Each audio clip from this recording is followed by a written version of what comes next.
Next on Northwest News Evening Edition, the University of Oregon responds to the rape investigation of 3 of its athletes. The shocking revelation coming from the school's president. I'm Drew Mickelson in Aberdeen, where 2 women died in an early morning house fire. But firefighters say more people could have been killed if it weren't for the actions of some helpful neighbors. And this man thought he was done after he became trapped by his tractor until this girl came to his rescue. Thanks for joining us. I'm Meg Coyle. Your news starts now. This is NWCN. Northwest News and weather 24 hours a day.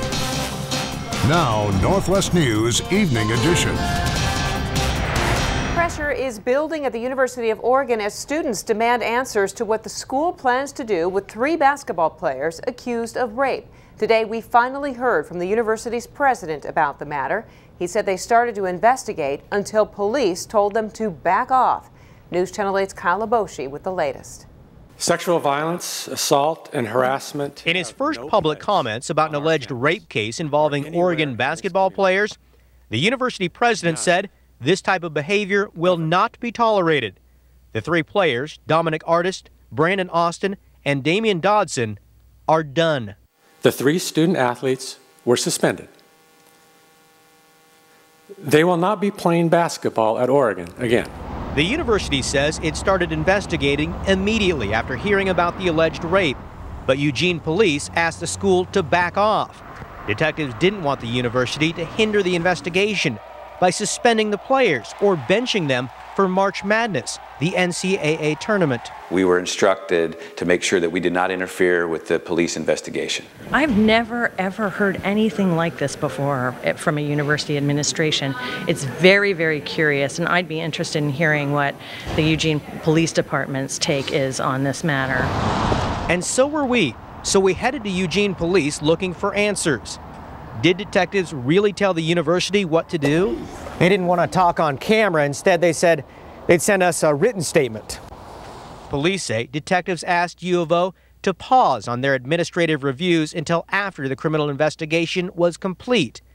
That this is a common practice to avoid harming the investigation. The DA's office ultimately decided not to prosecute the case for a lack of evidence. Federal law requires the university now conduct its own investigation. As president of this university, I'm angry and disappointed over this profoundly disturbing incident. The university president went on to explain he's in a tough spot. He'd like to explain more about the case, be as transparent as possible, but he says he can't because of student privacy laws. Back to you.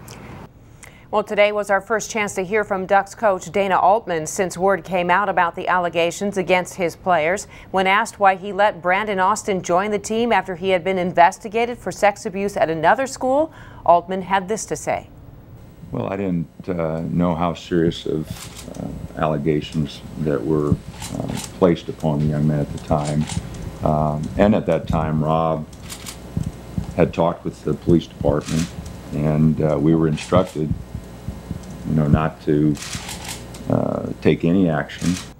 Several students held a rally outside the university president's office calling on him to fire Altman. He told our news partners KTW Altman did not deserve to be fired.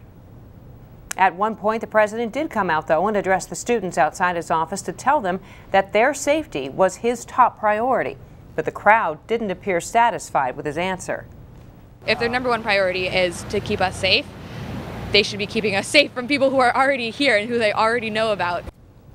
The university's Coalition to End Sexual Violence vows to rally at the school's administration building every day at noon until they say they get the answers they're looking for. The University of Washington has taken action to stop sexual assaults on campus. A task force is taking steps to make it easier for students to report a rape. It's also recommending training to encourage students to look out for one another. The Obama administration has called for a heightened focus on preventing rapes on campuses across the country. And now to Idaho, where the Payette County Sheriff says a man wounded in a shootout with a deputy has died. Jose Rodriguez Moncada died after he was shot outside a Payette convenience store yesterday afternoon. The deputy who shot him was treated and released for a gunshot wound to the leg. Investigators are now trying to figure out a motive. You know, it's certainly a tragedy that someone lost their life and that an officer was wounded. But I'll tell you, the bright side of this is no one was injured because there were so many people around that scene at the time. Idaho State Police investigating the shooting at the request of the Payette County Sheriff to make sure that the shooting was justified. Tragedy in the city of Aberdeen, Washington, after a mother and daughter died in a house fire. Firefighters say neighbors helped save others inside that home. King 5's Drew Mickelson spoke to one of those neighbors who says he's upset he couldn't save everyone.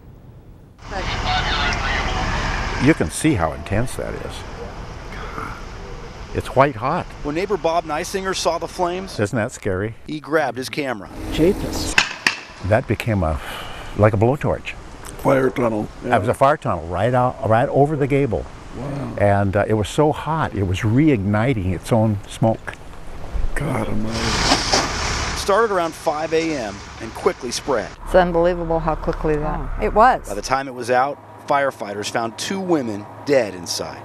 A 56-year-old and what's believed to be her 26-year-old daughter. Another woman and the couple that owns the home got out safely. See, I told him, get out here now. When neighbor Tim Tetzloff heard screams, he ran down the street and found a woman on the roof of the front porch. I just told her to come down here, turn around, and jump, and I'll catch you. She ended up going to the hospital, but that neighbor wasn't finished. He then heard knocking on a first-floor window and saw a couple he says was in their 60s trapped in the home. See, I took the stick and broke the one first hit, and then both their heads come out the window, and I said, you've got to step back for 1 second. He cut up his arms, clearing out the rest of the glass, and then pulled the couple outside. Here, I threw him over my shoulder this way. Firefighters say he may have saved the homeowners' lives. I'm not no hero. That's for damn sure. You risked your life for strangers. Anybody would do that. What was that like, knowing that you couldn't save everybody? Pissed me off. The couple who owned this home was planning on moving to Idaho. The moving truck was supposed to be here yesterday, but it got delayed, and it was supposed to arrive today. In Aberdeen, Drew Mickelson, King 5 News. Day 2 of the NFL draft took place today, and the Seahawks made us wait a little bit longer before selecting their first draft pick. The Hawks traded away their 40th pick for the 45th selection and 2 late-round picks. And at 45, they took Paul Richardson, a wide receiver from Colorado. Coming up, a huge crack in a Washington dam is keeping the area's salmon from migrating. What crews came up with to help them move along. And scattered showers in the forecast for the first half of the weekend, but by the time we get to Mother's Day, it's looking pretty good. I'll come back with more on that in just a few minutes. And crews have a big job ahead of them as they begin cleaning up the Oso landslide, how they plan to fix the crucial highway that was taken out by debris.